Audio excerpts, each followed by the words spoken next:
Yeah, it's a kind of language. Or ultra leftist. Yeah, yeah, it's a kind of language. But actually, are people concerned with the development of people, development of country, and the development of territory. Because as a Pan-Africanist, for example, uh, you have to accept rights for all African people and for all Angolan people too. You don't have discriminate people. We were against this kind of discrimination that remains up to now. So I think the influence of Soviet Union and the ambition of power, because all African countries faced problems of ethnicity. Normally, one party is based on one tribal or mainly one ethnic group, ethnocentric. And when you take power, if you have army, if you we combat others, the other ethnic group. The unique case where you avoid this was South Africa, because influence of Nelson Mandela. And Nelson Mandela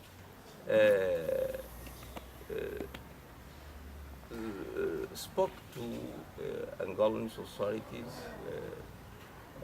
namely Mr. Dos Santos, that it was important as an African to avoid intra-African conflict, intra-African violence. Yes, in the African violence.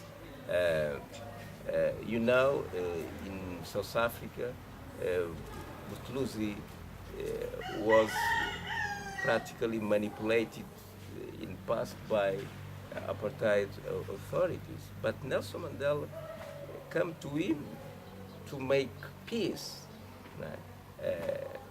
It was extremely important, avoiding conflict between killing ourselves. Yes, and transfer this kind of contradiction from outside into our countries. Yes, but in dialogue, conversation, instead of violence, in terms of looking for solutions. That's our proposal.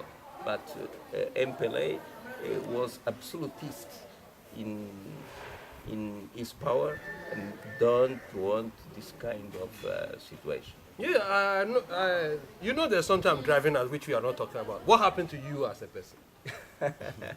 Yeah, I was, well, my colleagues were arrested, and I went to exile because in public meeting they accused me, and they... In fact, we got the name Kilombo from one of your arrested colleagues. promised to kill me publicly, and I went to exile because I were member of Central Committee of MPLA at the time. You have to go to meetings in which they can kill you. Yeah, Central Committee at the time in 1975. So I put my letter of dismiss of some, not from Central Committee, but from other responsibilities that I have. The responsibility for, I was the main organizer of MPLA and a member of direction in Luanda, province of Luanda too. So I wrote a letter of because you kept the Central Committee to give a backing to yourself somehow. Yes, because I was persecuted by my comrades, and I spoke with Agostinho Neto about that, about why the contradictions, the conflicts of thoughts inside MPLA became violent. Because, you know, this was a tradition in terms of liberation movement. During the struggle, a lot of members of MPLA were killed because difference of opinions, and they transport this kind of situation to the new situation. I don't accept this kind of things internally. If we begin in the same organization, we can have contradiction, but we have to discuss this contradiction. Don't kill people. So they put in prison a lot of colleagues of mine. They looking for me, but fortunately I escaped to exile for 10 years. But you went rather to the colonial country, the colonizer of Angola. Yeah. When you were opposed to the colonial country, Yeah. you now have internal problems. Then you went to the colonizer. How can you explain this? No, it was difficult. No, it was difficult because I was a progressive person, but in Portugal in that time the coup d'état changed its character for a progressive coup d'état. So the environment, the tolerance of, yes, of yes. unwanted elements like you, yes, was and possible. And they made a deep democracy in terms of constitution and in terms of tolerance too. It was not a linear process, but with time the process. But it's important to say that Portugal was the good place for fighting for liberation of my colleagues and continue to influence the situation in Angola. In Portugal, we formed a lot of committees, organization, African organization first, of African community, and then Angolan community too, for consensus people, and continue to fight for liberation of the political prisoners in Angola. Yes, you talked about this 1979. 1979 seems to be two parts. First, there was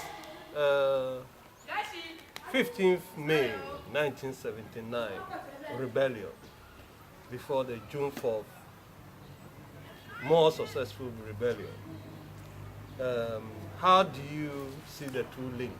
May 15th, General Rawlings rebellion, his trial,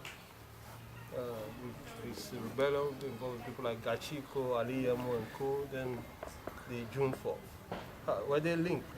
Is there any link? Yes, there was a link. And what's your organization's reaction to all this, most important? And what did your organization do subsequently through this and through the Liman period?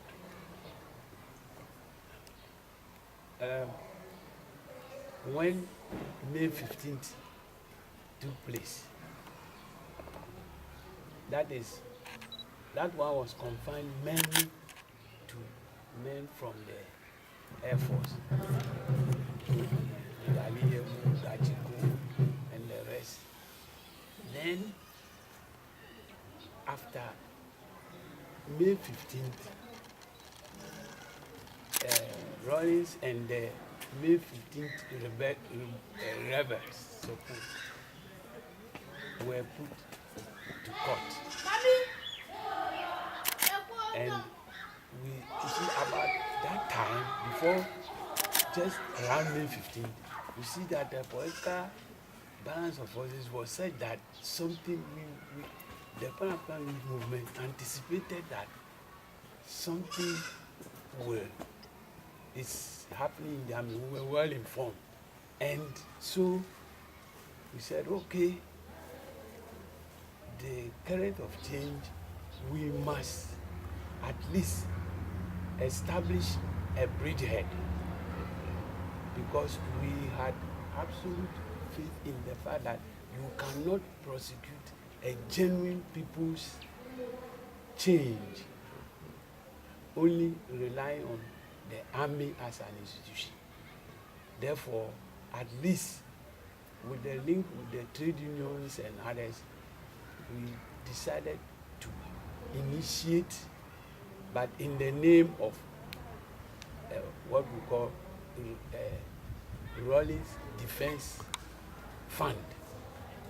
You know, the defense committee, but then we were going to use it to mobilize legal support and funds. But did you know Rawlings before them? Yes, Panimo, or was he a member of the Panimo? No, he was not. So what did you know of him to go into this risky business? Okay, so what took place? As I'm Yeah, coming you to tell it, us yes. later. Oh, yes, okay. So Well, I we was decided just that interested. we were not that that time, May 15th, 79. Yeah, it was a military regime under General Kufu. Okay, right. And for a non-military movement to put up that publicity, you know. So we made move quickly, link up with the rest, and people, you know, we didn't want to do it anonymously. So we had the names of people, we consulted some of our members to make sure that we effect a broad front under the Rawlings Defense Fund, Defense Committee. So the medical school, medical association was involved. You know, we consulted the general secretary at that time. The student from Techua Menu was a student from, and at the same time being a lawyer, was we established the link. The trade unions were represented formally by Mr. Atiaba, Opari, Koran, and Ibu Teria. Is that Opari Ababio? Yes, that's Opari his Ababio. full name. Yeah. Oh, okay. Okay. Opari Ababio Koran. Okay. And those who could not be at the meeting to gave their accent to read. And so the meeting was scheduled for Saturday. Saturday, which was June 3rd. June 2nd, yes, because June 4th was a Monday. And then I had to, we sent emissaries around to the other regions. So we were to have the meeting on Saturday. Since something happened, so we had to read up, and we drafted anything to be out for publication at the graphic. You paid money for it, so that yes, so that people should contribute. Contribute their donations for the defense of anything, because we knew that it was not standing up but a link. So, at the time, I was sent to Western region. And then, that day, Monday morning, it was raining heavily over there. Yeah. Only to hear that something like that had gone on already. So we had to then, that is June 4th, the June 4th coming on. Because that during this we were trying to make links with Batijan. Okay. Oh, Batijan, spokesman of the Armed Forces Liberation Council. Later. Okay. When the thing took place, at least the... So you knew Batijan before June 4th? Yes. Okay. A little. Oh, we will come to that. So the June 4th... But you didn't know Rawlings? No, you never heard of him before June 4th? Before May 15th? Before May 15th, okay. But you knew Batijan? Simply because of, he was connected with the Guinea press. He had worked there before, and others like other journalists who were Christian Agri. Not it's called. He wrote this. It's a writer, Anthony Kwesi. He wrote this cry. No.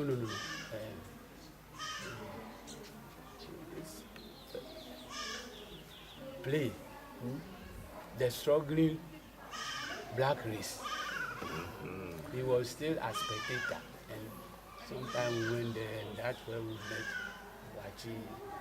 Wachi had worked there also at the Guinea press for a while, and we met. That's how Wachi joined. But then, about this time, he was in the army. Then, so we tried to make inroads, to re-establish the whole thing.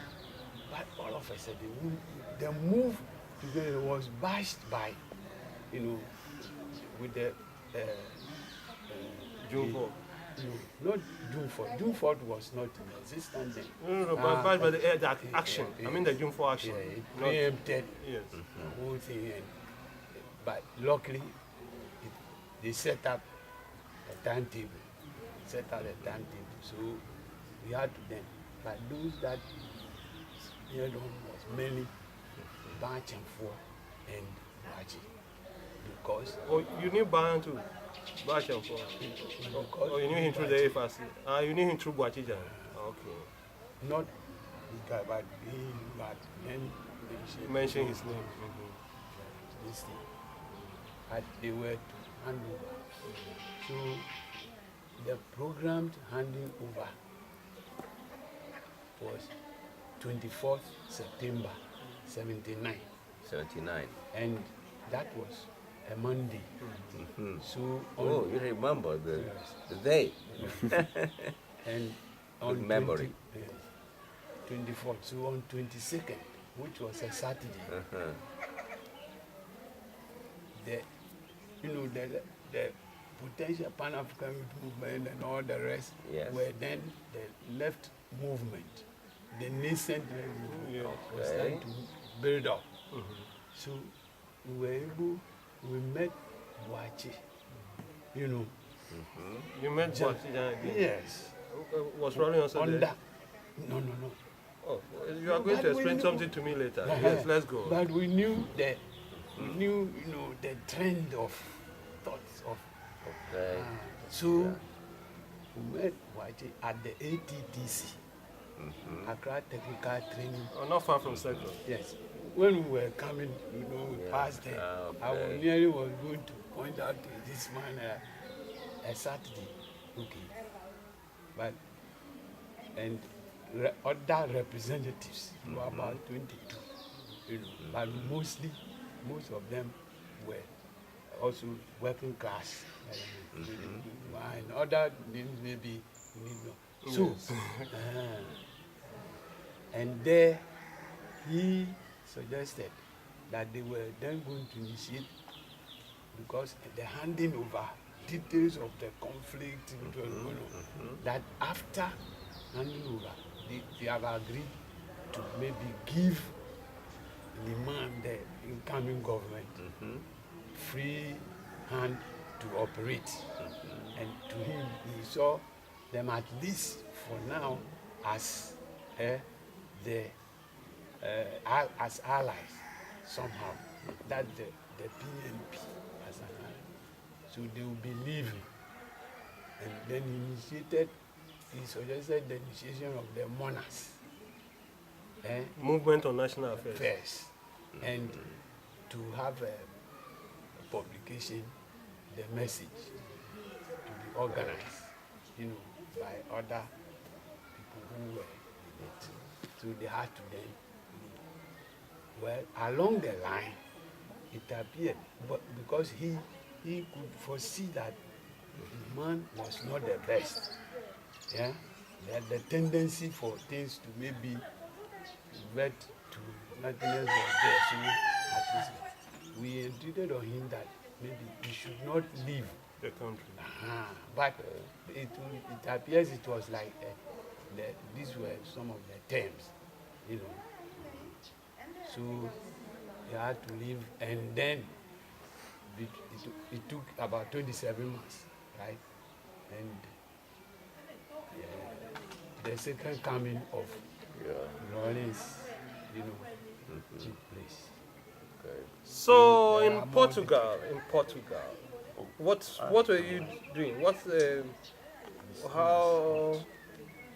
How do you think that you built capacity for the grassroots movement in Angola, or was it just a waste of time? Or how do you reflect over your time in Portugal? Now, in Portugal, it was a great time in terms of politics because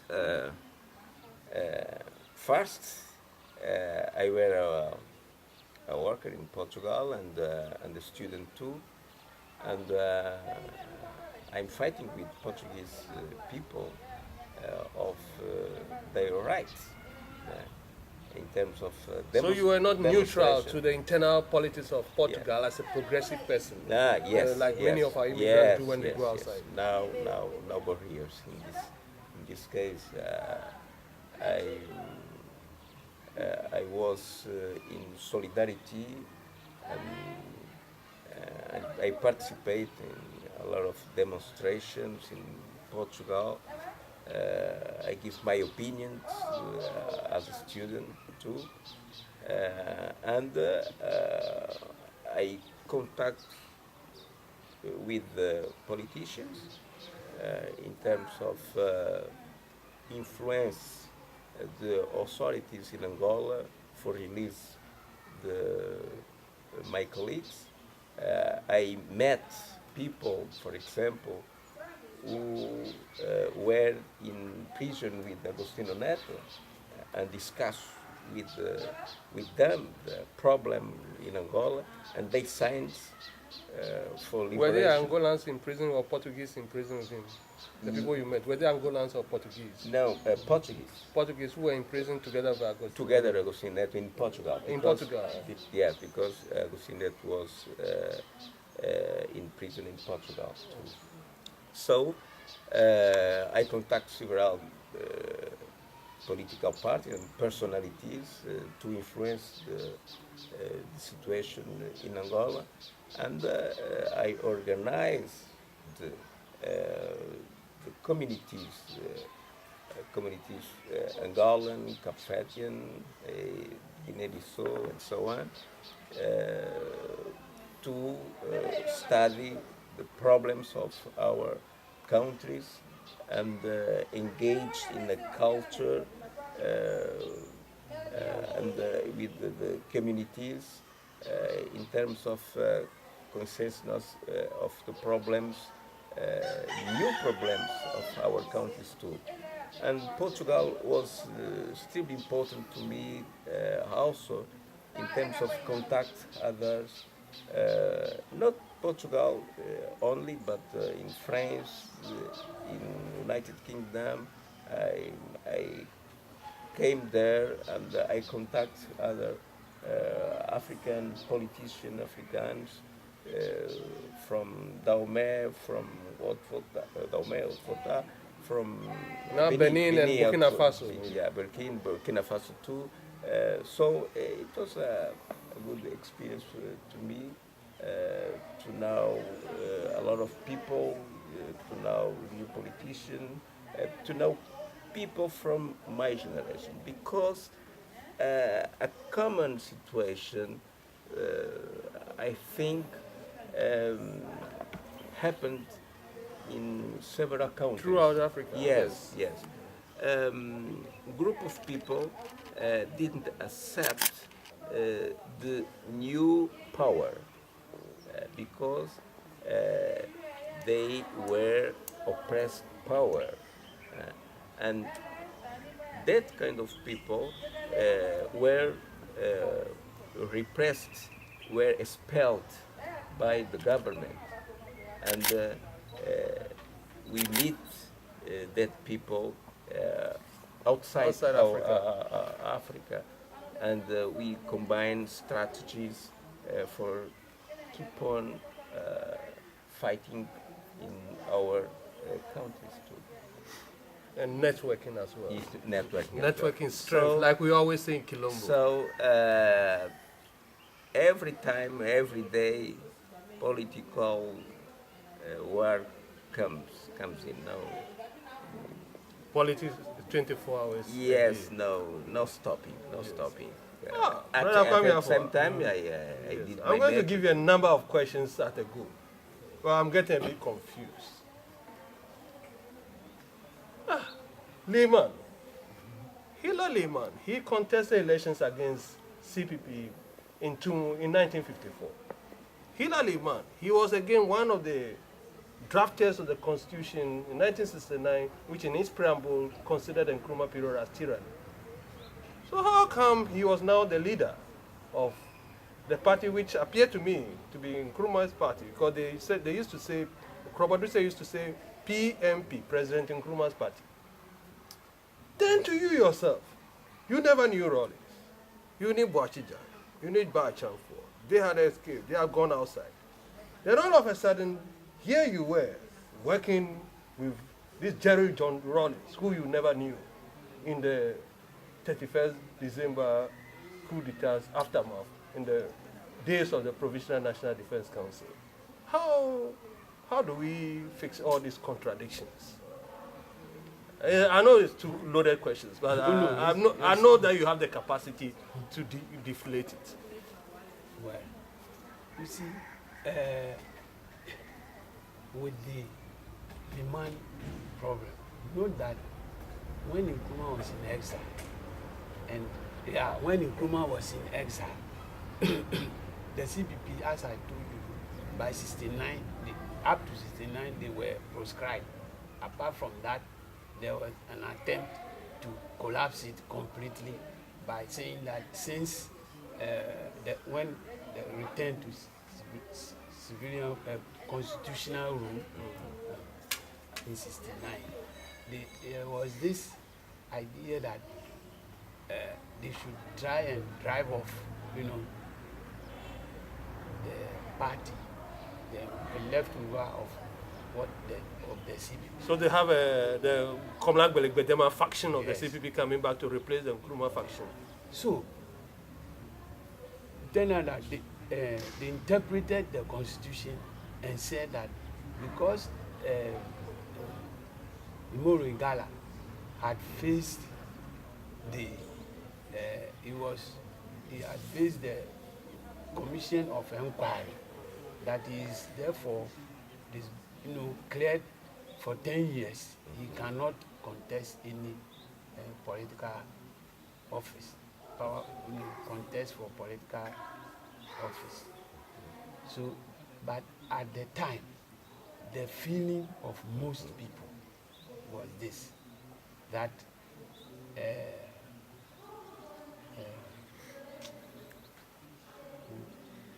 a northerner, the tribal thing was setting, because when Nkrumah was away, most of the people were revolving around Imole Igara, who was not